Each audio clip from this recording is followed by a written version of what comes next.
Hello world, Bettina Carey here, and I'm the founder of WeEmpowerYourLife.com and the upcoming We Empower Your Life Summit. And this is a global virtual summit that we've been hosting since last year. And I'm here today with Dana Kaplan. We're going to be talking about her session at the summit, which is creating your personal normal through the lens of self-love. Welcome, Dana. It's so great to have you here today. Thank you so much. It's such a pleasure to be here. I'm really excited to explore the world of self-love. I actually, through my business developing empathetic education with Dana, was stemmed from recognizing that if we are not self-aware about what we need in this world, there's no way that we can encourage and foster kids to do the same thing. So as a 10-year teacher in both Georgia and New York, when I left the classroom, I realized that the more we can teach children how to truly authentically love themselves and their self all the way around, parents actually have a new relationship with their kids and also a new relationship with themselves. And so creating your personal normal through the lens of love allows you to really stop and think, does this choice serve me? Is this something that I want to do more? Do I like how I'm being spoken to? Do I have my boundaries? Yes, and children can have boundaries too. And all the way, it's really looking at how am I showing up in the world, and knowing that we love ourselves to the core allows us to really show up how we want to show up. And you're an emotional intelligence expert, which is one of my favorite topics. And this is, of course, your life's work as well. How does emotional intelligence factor into self-love and boundary setting? That is probably one of my favorite questions. Thank you for asking. I firmly believe that as someone that has gone through life, through having a myriad of learning styles and being around people that sometimes just get it really fast and others that need to have repetition to learn, it helps me realize that if we are not self-aware and we are not aware on the deeper level of how we learn and what we need in order to strive and thrive, then we're never fully loving ourselves because we're not honoring who we are as a human.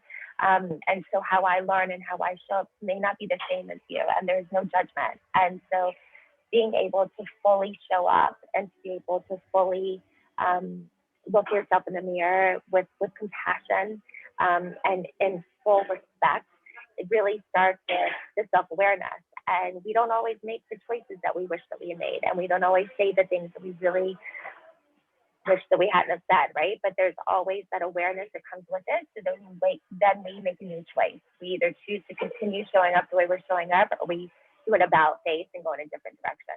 So it all starts with how are we looking at ourselves and what we're doing. Yes, and you also talk a lot about curiosity and remaining the curious selves that we came right when we were babies. We were just curious, Yes. Right? It wasn't until we became older and adults that we lose that sense of curiosity. How does curiosity play in establishing a more safe container for yourself?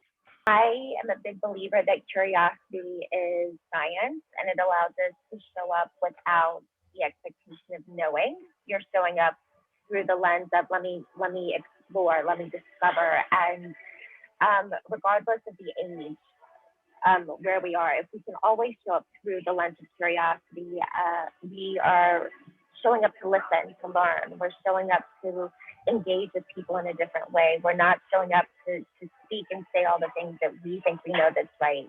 And it allows us to really experience the world in a different space than it does when we show up thinking that we have all the answers and we know all the right things, and we bring our biases and our judgment to the table, right? But when we show up as a curious being, we're showing up as a scientist, and the outcome is who knows, right? Like you have so many different experiences because you're showing up without the outcome intention. That's really beautiful. And of course, now we're all talking about this quote unquote new normal and establishing that for ourselves, or perhaps even society is trying to establish what it means for us. So I can't wait to dive in a little bit deeper on this quote unquote new normal that we're talking about. And maybe you can help folks to establish their own normal instead of the world trying to put itself on them. I'm really excited. I think that when we can actually step into our power and own the fact that the choices that we make are actually ours and they're not society's to make, or you know, any kind of hierarchy being pushed upon us, and we can actually stand where we want to stand, I think it really opens up doors for relationships and bridges being built and people coming together in a whole new consciousness. And I'm so excited to see how our world is going to unfold as everyone continues to make choices for themselves. Yes, and that means not just the adults in the world, but the children in the world. And of course, as a teacher, you have a lot to offer anyone who attends the summit about how they might help their children to adapt to this new world, right? Yes.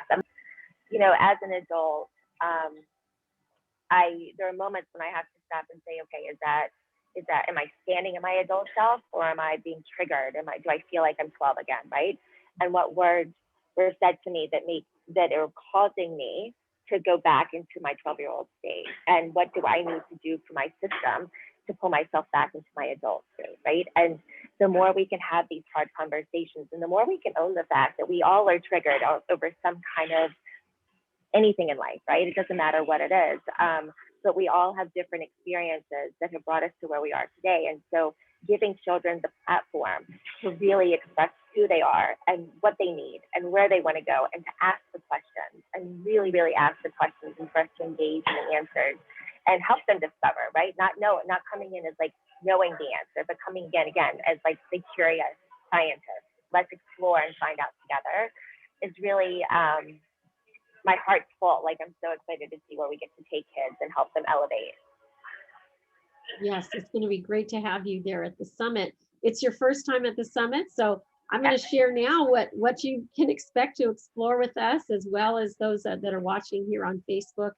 And I'm Bettina Carey. As I said, I'm the founder of EmPowerYourLife.com. And we're going to be celebrating 1 year that we've been doing these We Empower You Global Virtual Summits. They're they start at 8:30 a.m., go to 8:30 p.m., and they're like a 12-hour marathon day. So get your pencils and papers and get ready to explore with the 36 speakers that we have on the docket this day. It is June the 9th. It's going to be a really full, action-packed day, and you can come for just one session or come for all of them, and we're happy to have you. We're going to be doing breakout sessions, 2 separate rounds. We have an hour and a half set aside for and mentors and advisors and consultants, a little bit more about moving your career forward. And I'm happy to say it's going to be, my birthday will have been the day before, so we'll be doing a little party at the end of that. It's all, of course, on Zoom. It's all virtual. Hopefully we'll have an event live. It is our 5th, and it is going to be a reunion, to be sure. We've already served about 550 people in this summit the last year. So thank you so much, Dana, for coming today. It's great to explore this topic with you, and I'll see you at the summit. Yes, I'm super excited. Thank you so much.